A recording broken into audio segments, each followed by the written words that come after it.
with that in mind, and I'm delighted to welcome you all here today. But first, I would like to hand over to Uncle Peter Mackenzie from La Perouse Aboriginal Land Council to do our Welcome to Country. Thank you. I have some notes because being an old croaker, I can't remember the whole lot, and I don't want to miss anything. So please excuse me by reading the thing. Yeah. Okay. Well, good morning. Okay, my name is Dr. Peter Mackenzie, and I am an elder from the local La Perouse Aboriginal community here in Randwick City. On behalf of the local Aboriginal Land Council, the elders and members of our community, I'm very honoured to represent them in most warmly welcoming you to the traditional Murru-ura-Dial saltwater country. For some reason or other, people think this is Bidjigal country. Well, if you look at the early maps, Bidjigal country is Castle Hill. So welcome to Castle Hill, I presume. Now, we La Perouse people take pride in being the oldest and most culturally significant Aboriginal community in the Sydney region. And this welcome to country, as you may know, is our contemporary interpretation of receiving visitors and new friends such as you who may wish to visit areas within our traditional lands, or as we call it, country. Our contemporary welcome to country is not a politically correct bullshit occasion, and I feel that a little explanation of it may be in order. There seems to be some confusion about this concept of welcome to country, and there are some certain politicians who use that as a negative ploy. It's not right. However, Australia, prior to 1788, was a continent which supported 250 separate languages of the Indigenous people. Each language group occupied their individual patches of land, each of which was commonly known as their country. So the concept of a minimum 250 little countries within the space or within the continent of Australia is what we're trying to say. Anyway, the concept of welcoming new friends to their particular patch was with a traditional welcome to country ceremony. Therefore, this welcome today is about welcoming you to the country or traditional area of the Murru-ura-Dial clan, which was one of 20 such clans in the Eora Nation of the Sydney Basin at first contact in 1788.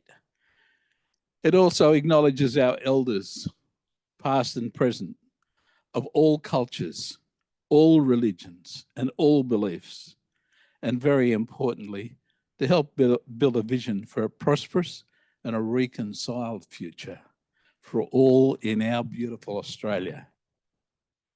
Well, I hope that what I've said this morning has been of some interest and information to you. So again, on behalf of the La Perouse Local Aboriginal Land Council and the community members, please enjoy a safe journey home at the conclusion of today's event. And we do hope you are secure in the knowledge that you felt that you were made very welcome in our traditional country. Thank you. Thanks for having me. I'm Dr. Peter Mack. Good morning. And you are on our beautiful campus of the University of New South Wales. And I say that nicely because I used to be a lecturer here. Okay, thank you very much.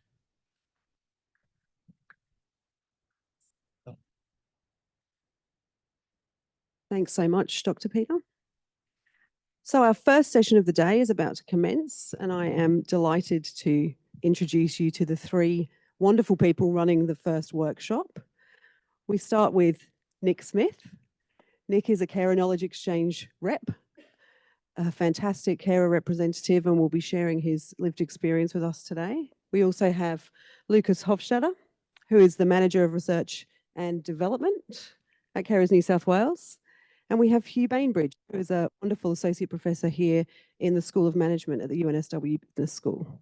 So I'm going to hand over to the three of them in very safe hands to guide you through the workshop. Thanks so much, Emma. Welcome, everyone. Good morning. Three people today to just talk and introduce us to this idea of and a very valuable one of doing research with carers. I've worked doing care research for about 25 years now. Lukas comes to this session as the real research lead and driver around carers New South Wales, involved in the biannual surveys, involved in a range of research outreach. So he's got a fantastic perspective to help share today. And Nicholas as well, involved in lots of different ways with carer research on the steering committee for the Carers Knowledge Exchange. The session really, I guess, is a way for us to share and orientate around three topics. One is around design, to put ourselves in the shoes of carers and think about what does research look like for our participants? Why are people motivated to say yes to being involved in our studies? And what can we do perhaps to minimise our research footprint? How can we make better use of literature reviews, prior existing research, secondary archival data, before we then go and collect primary data through different forms? And how can we try to sort of build in some quality features around recognising the contribution of carers and adequately remunerating and compensating them for their time? In the second part today, we'll spend a little bit of time just thinking about the process of doing research, how we can feed back to our participants, what it is involved to be participating in our study, and be really clear and explicit about what are some of the downsides of being involved, so that people come in with full awareness and then can help to sort of mitigate and make those decisions to try to reduce some of that impact. I think that's beneficial for all concerned. The last one, perhaps we don't speak enough about, which is what about after the study has been conducted? And so we want to spend a little bit of time just talking about the ways of maintaining sort of trust in the research process through confidentiality, anonymity, and completing the loop around communicating back what the outcomes of that research was to our participants. So we don't just sort of grab the data and then run off to the night and never seen again. Finally, again, maybe what we don't talk about too much is the possibilities of ongoing engagement. We spend so long as researchers trying to establish connections. So what are the circumstances where we can build sort of long-lasting, long-term relationships with our research participants, if they want it, so that we can come back and build on those initial insights through an ongoing form of relationship with them? So what you'll see today is us tag teaming a little bit. I'm going to share the floor now and pass on to Nicholas, who's going to, again, allow us just to start thinking about what does it look like, research from a carer perspective. Thanks, Nicholas. Thanks, Hugh. So probably just a little bit of a background about myself. I took a career break to care for my mum with Alzheimer's dementia about 2 years ago. Recently, she had to transition to residential care, and I was living in Nowra on the New South Wales South Coast. And since then, I've moved back to Sydney. But during my journey, I went through probably all the emotions that a carer goes through, and really went from just doing the role of a carer to identifying as a carer. And through that, then really started getting involved in advocacy work, became a carer, Carers New South Wales representative, as well as a Dementia Australia advocate, and some stuff with New South Wales Health Advocacy to try and ease the burden on carers and help people, especially navigate the system. As someone who was quite digitally literate, I really struggled. So when I would go to support groups, I would hear a lot of the same challenges and complexities that I faced. So really have tried to build something around helping others navigate the system. But through that, I participated in a lot of research and a lot of different projects through Dementia Australia or Carers New South Wales. Anyway, that was a little bit about me. So the first activity, we're going to spend 5 to 6 minutes just in our groups to talk about what does it take to get the carer out the front door? What does it take for a carer to participate in your research? And when I was writing this list, I just pulled up a whole lot of sort of questions. I'm not going to sit here and go through all of these. This is more just to encourage your thoughts and get you to think about all the different ways you need to consider carers in your research. And as I was writing this list, it was a lot longer than that. And that's why I've got like the dashes, because this list was just getting forever longer. But then at the end, I really just wanted to bring it back to everyone's needs are different, and it's not a one size fits all. Because when you're engaging with carers, they will all have different things that they're focused on, or that they're worried about, or how you have to get them engaged in research. And so you need, above all, to have like the flexibility and the awareness to engage with them on different levels and have a really unique perspective. Even though you're completing the same research with them, with a group of people, they all might need different approaches to keep them engaged along the journey. So in our groups, we're going to spend 5 minutes just discussing, maybe you might want to answer some of those, but what do you think it takes to get carers out the front door? And at the end, we're just going to pick our top 3 within our tables to share. All right, thanks everyone. So we do have a jam-packed day today, so we've got lots to get through. I know we could obviously keep talking about this, and it obviously is really important.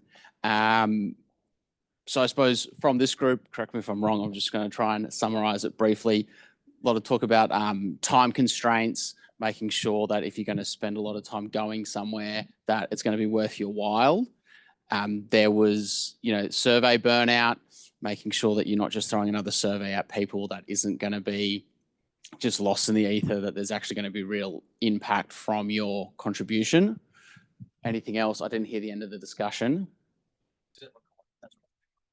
Traditional approaches to research, which was in person, where maybe things that would help to get out the front door, like public transport vouchers and those sorts of things, maybe lose a little bit of relevance when we're starting to move to Zoom-based interviews and online surveys and those sorts of things. But we did talk a little bit about time, that it's not just the time of the research, but it's actually making the time in the week to participate as well. And then the scenarios, if you're a carer and you have to say no, circumstances have changed, it's now impossible to participate in the research, that creates actually quite of a stressful experience for the carer as well, of standing up the researcher. All right, thank you very much. Yeah, there's so much to unpack, and like I said, it's not the easiest to answer. Some things that I just wrote down regarding this is obviously the expectation of what you're doing, making it, don't overpromise carers. I think that's a big one, especially being ghosted at the end. They promise the world, and then all of a sudden you do the thing and you never hear back from them, and you're sort of like, oh, well, that was a bit disappointing. And then that can obviously have an effect on them participating in future research. That one bad experience is all it takes to ruin that reputation for researchers in general. Yeah, is it clear that what is required from your carer participants? And I think especially like you're not just asking for participants, you're asking for carer participants. And again, I'm only speaking from my experience, but the why is obviously like really important. Like, why do you need carers, and why specifically do you need me, and how am I going to elevate your research, and really holding that trust that you build with them in like a safe space. Don't just throw them out or be ghosted afterwards. It's really important to like build that relationship. Obviously there's a remuneration. Yeah, I think it just comes back to being really clear from the beginning, setting the expectations. Are they going to be remunerated? What is that process? How they can contact. Just some really 2 small things also, especially if they're coming in, is like sharing your mobile number, or like having a way to contact you. That's a big, like I do it all the time, but some research, I'll be like, oh, I'm going to be late. And then I'm like, hang on, I actually don't have their phone number. Like I'm sending them an email. But one of the things about levels of engagement I wanted to touch on, this is from the Agency for Clinical Innovation through New South Wales Health. But I think it's really important to understand what you're asking from carers in terms of their level of engagement. And there's probably lots of different graphs like this, but we have so often, everything's co-designed now. Everything you do is co-designed. And that sets the bar really high for success. Because if you're dealing with participants that know the difference between co-design and say a collaborate, they're going to be disappointed when you don't reach that bar for co-design. And I'd also say that the commitment from co-design is obviously a lot larger. When you're down in the consult or the collaborate, you might, there's a higher chance of you potentially reaching more carers because that time that you're asking for them is less. So if you go in with the promise of co-design, some people might be like, oh, well, I don't have, you know, a couple of hours every month for 6 months, whatever their idea of co-design is. When they go into it, that might say, oh no, I can't commit to that.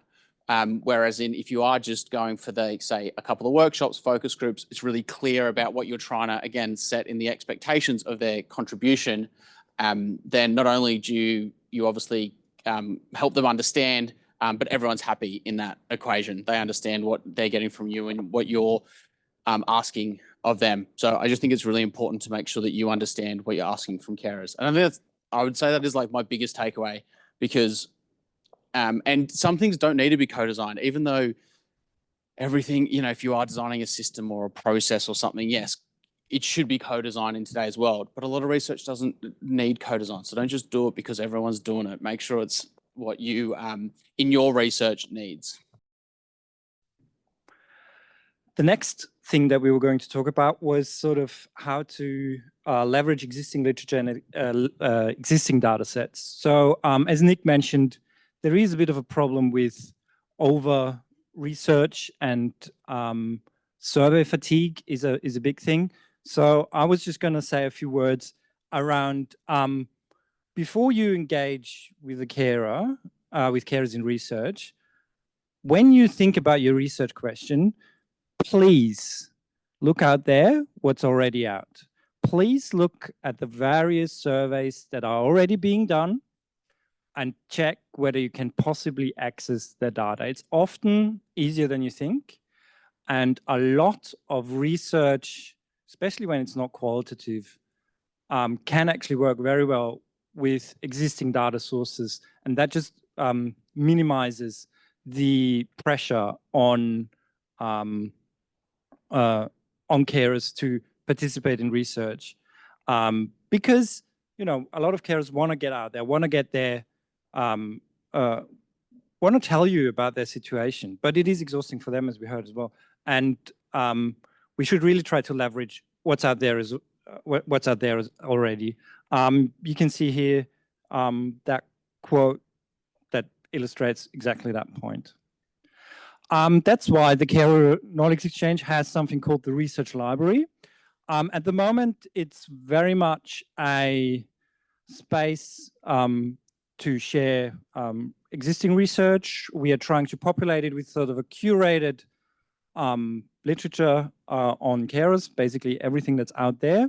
You are very welcome to upload your own publications there if they're not there already, or link to them through this library. That's one way of getting your research out there, but also to find existing research. It is curated. It doesn't replace your university library, but what it does, it gives you through the themes an easy overview of existing literature. And the other thing that you will find up there is one of our documents that came in handy quite a lot of times is we're trying to collect all data sources that are publicly available or available upon request, that have data that somehow concerns carers. So that's basically all data sets that have a question: are you a carer? Do you provide care for someone in some form or fashion? And it starts off, of course, with the big ABS surveys, the Survey of Disability, Aging and Carers, and the census. There's a lot of information about carers there already. And as researchers, we're always looking for new questions to answer. And from experience, I can tell you there's a lot of questions that haven't been answered, but the answer is probably in the SDAG or in the census. You just need someone to properly analyze it. There's also a bunch of big linked data sets. Shameless self-promotion. On tomorrow afternoon, we have a session with some experts on working with linked data sets who will discuss the opportunities and challenges of doing research on carer issues with linked data sets and how to access them. We've got a bunch of other longitudinal studies. Hilda has a carer question. growing up in Australia has a carer question. So there's a lot of interesting data out there. My appeal would be, please check what's out there and please get in contact with people like us, with representatives of advocacy organizations, of peak bodies, as carers, representatives, we often know what's out there. We can help along. And we're always interested to facilitate the least path of resistance for research. Hugh. Thanks, Lucas. I think the other comment, just speaking back to what Nicholas mentioned before, is that there is obviously a strong push at the moment for co-design. But as a research field, it is also worth recognising, as Nicholas pointed out, that co-design places demands in terms of participation, and recognising as researchers when is it most useful to make those demands and to ask for that high level engagement, I think is something also really good to be mindful of as well. In the work that I tend to do, it is a lot of survey and interview-based research, and so considerations that I try to keep top of mind when I'm doing research is length of survey, but also, as Lucas often talks about, the sensitivity of questions. You know, is it really critical that I have the financial income of my participants?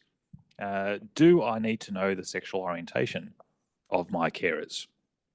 Is that actually something critical which is part of my research questions, or is it something which might be asked as a demographic question because people tend to ask those questions? So being really mindful about the sensitivity of questions and only including them when they are actually relevant to your topics.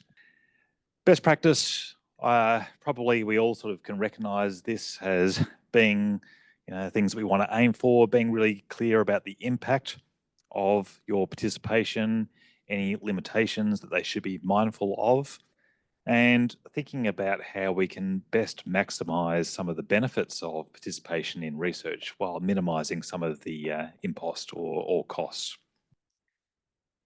Quote from a carer I'm just going to pull out here. There is nothing more frustrating than feeling like researchers want, as alluded to before, something from you, evidently because carer stories are helpful for research, but aren't willing to show some appreciation in a meaningful way, not just a thank you, a bit of an attaboy.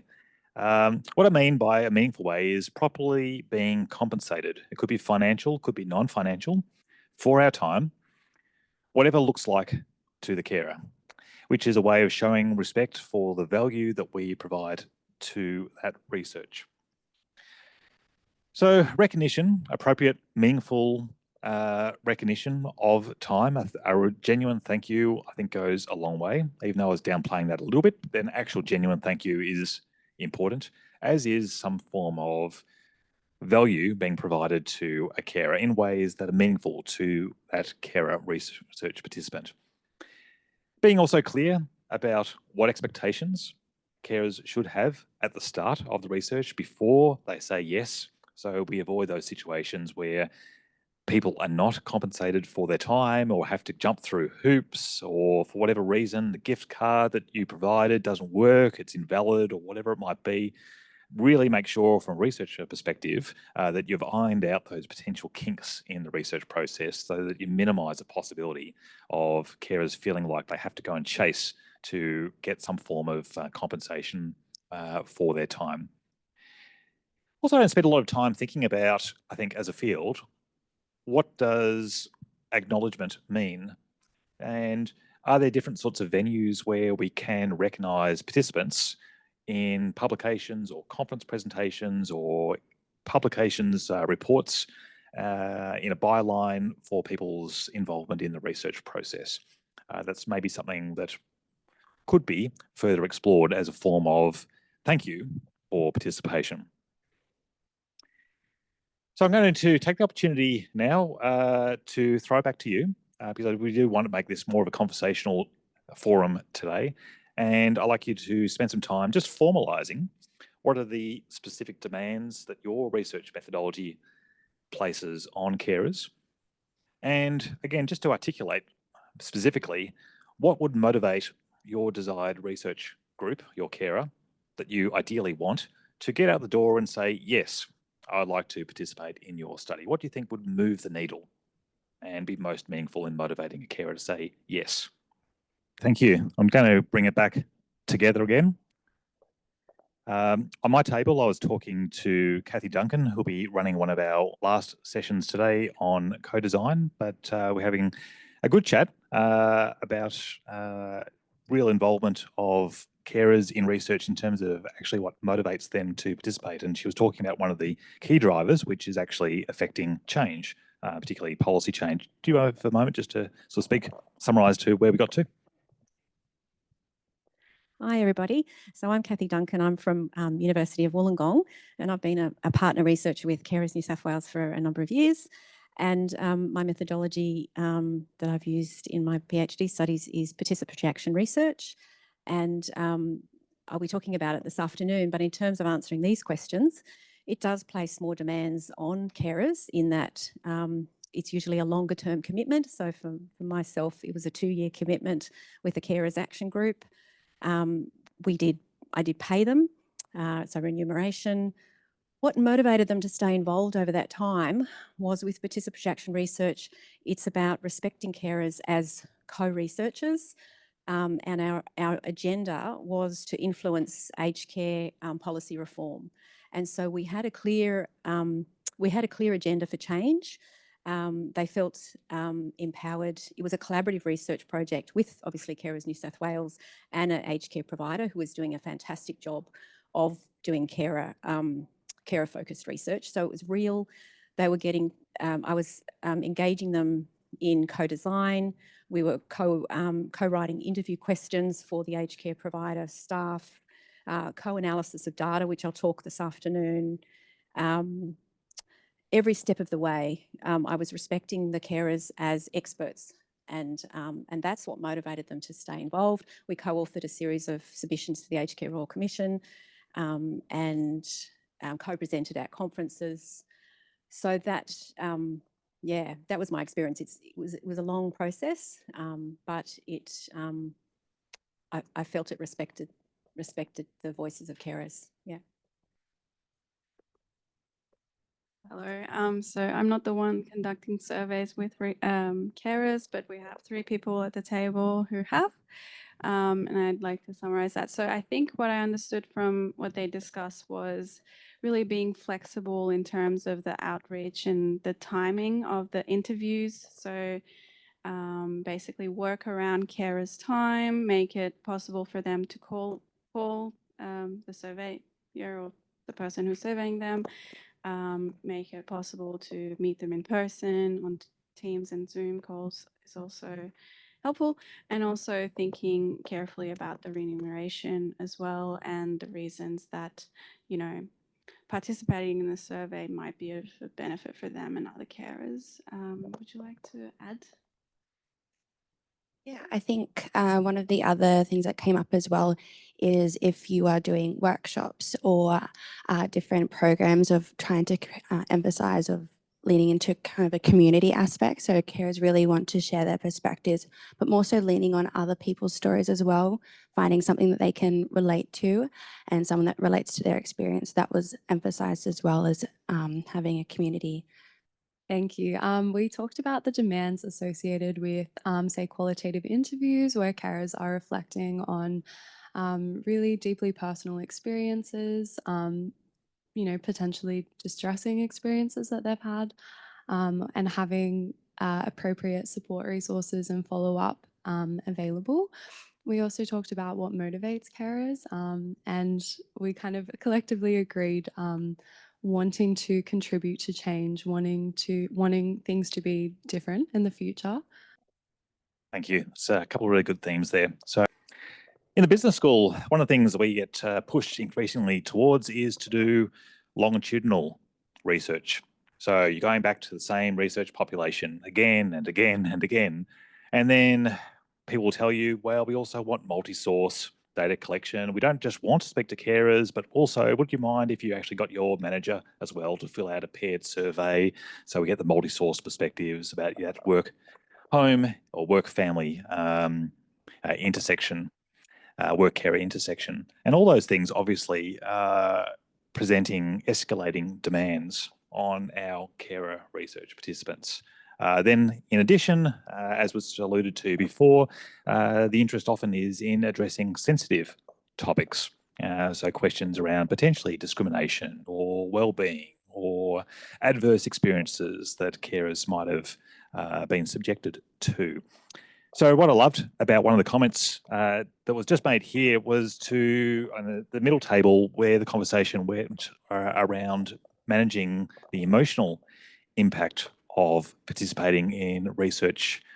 Prue, one of our care representatives, shared this flowchart about a year ago when we were doing a similar seminar, and I really loved her suggestion about, again, a systematic approach about how do we engage with that potential situation that comes up in an interview where a carer is expressing an experience that they've had.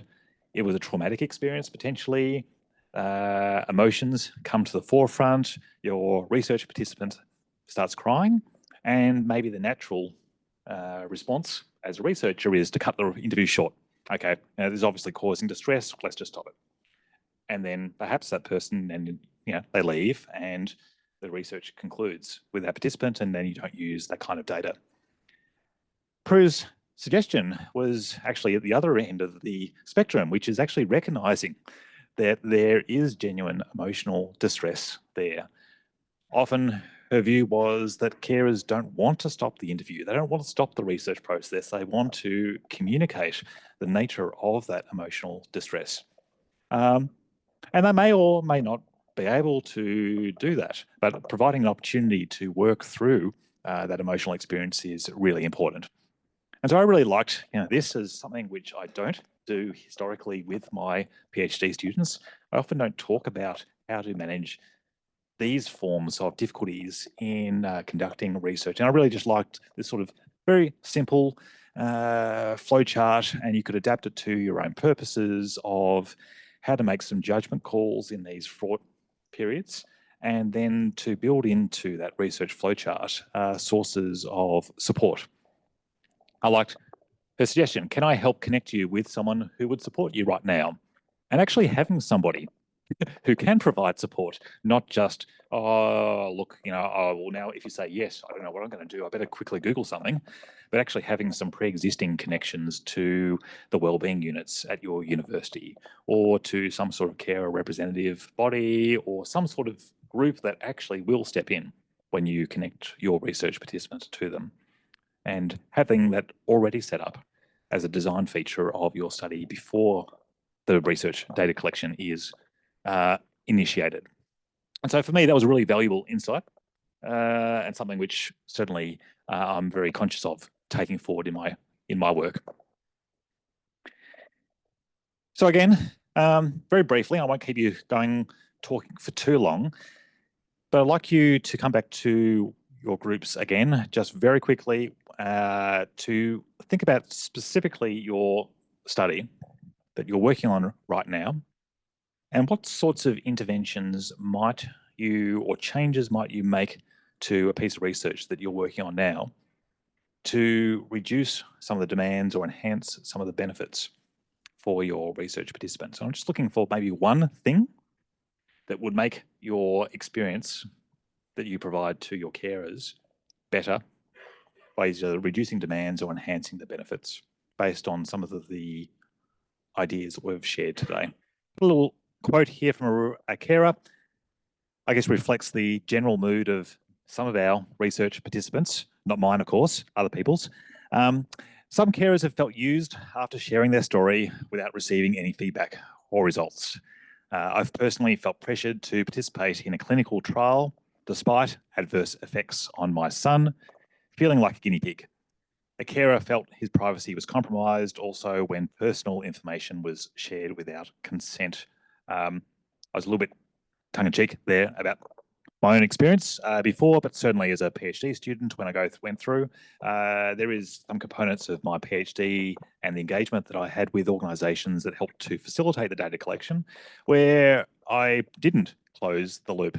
And that was actually a good learning for me, because it wasn't necessarily because some moral failing of my own, but life got in the way. I went and got a job. People, had to go overseas. Things happened, and despite good intentions, you never really get back to actually writing the report and making the outreach. And while I did some of it, I didn't do as much as I would do these days. So that was good, I think, learning for me as an ECR, early career researcher, and something which I'm sort of conscious of as I go forward as well. Just quickly on the emotional burden, and again, everyone's different, but we had a great, Kathy and I were discussing about giving people the choice, if they get emotional, giving them the choice of whether they can continue, have a break, or come back. And I think it just, comes back to choice and respecting that person's decision.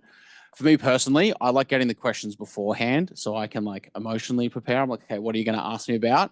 And I can't pinpoint an exact research study, but it has happened where you go in thinking it's one thing, the conversation goes completely different, and you start getting asked about things that you were like, hang on, I didn't know we're getting into this. And right now, it's not a good time to be asking me about that specific part of the journey. Anyway, so just quickly, I just put some of these down. They're real no-brainers, but not doing them has such a detrimental effect. So obviously don't forget to say thank you and outline your next steps. Outlining, will you be keeping them up to date, and are you able to share the research once you're finished? And even providing a timeline. Some research projects go for years. So they might be, at the beginning, they might not hear from you for 1 or 2 years until it's published. So I think that's really important. Carers get really invested in your research. Keep this in mind. So definitely, obviously continue to treat them with respect, because you don't know how much they could be thinking, be interested further in contributing, but then also keep that in mind. That can be something that can really benefit the research. If you do have a group of carers, maybe there is an opportunity to engage them on a more regular basis throughout your research, either setting up steering committees, and then again engaging with them. That could potentially elevate your research if that opportunity presents itself.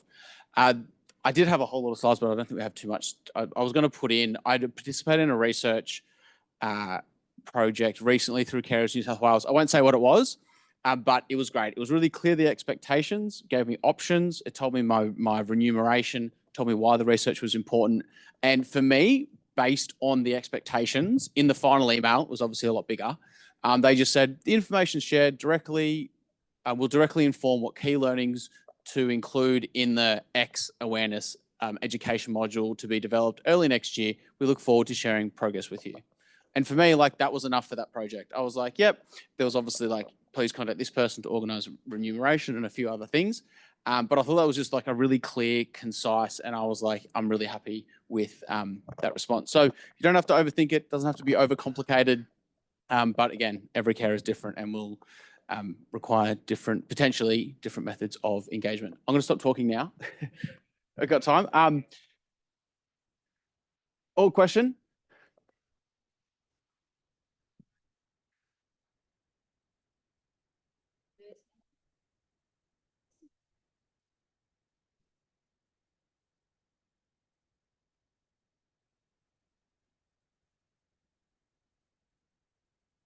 Yeah. So again, I think just for recording purposes, open access, ensuring that the person can actually has access to it, and making that access simple as well. They might not be really good at navigating Google Scholar sites or delving into where research is published. So a link might be even too difficult. Sending them a PDF attachment, really lower that bar, ease of access as much as possible.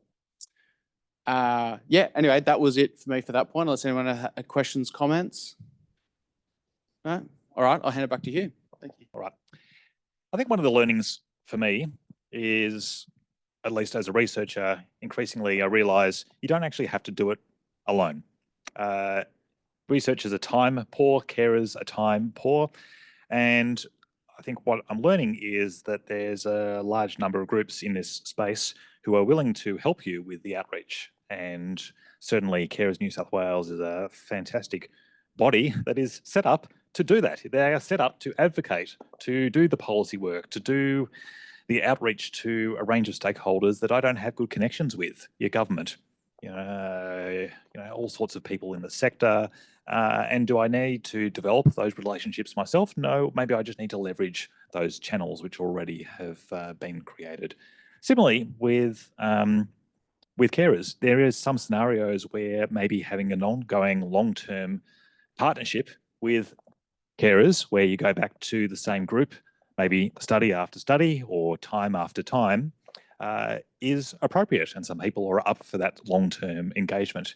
And other people are interested in just doing the single piece of research, but may also be looking to do a little bit more, and whether that involves co-design, or maybe that involves a bit about the publication process. So maybe bringing on carers as co-authors on newspaper articles or something for the conversation. Or maybe if their carer is research inclined, maybe they are a co-author on a journal article. Academics maybe don't spend a lot of time thinking about how to share authorship for journal articles, but book chapters, journal articles, those sorts of things, I think are underutilized opportunities to, particularly for crossover, more practitioner-orientated journal articles, a really great opportunity to bring carers in and maintain that ongoing connection over time and have it as a win-win. So thank you. And then we get to the fun stuff and have a little bit of morning tea and just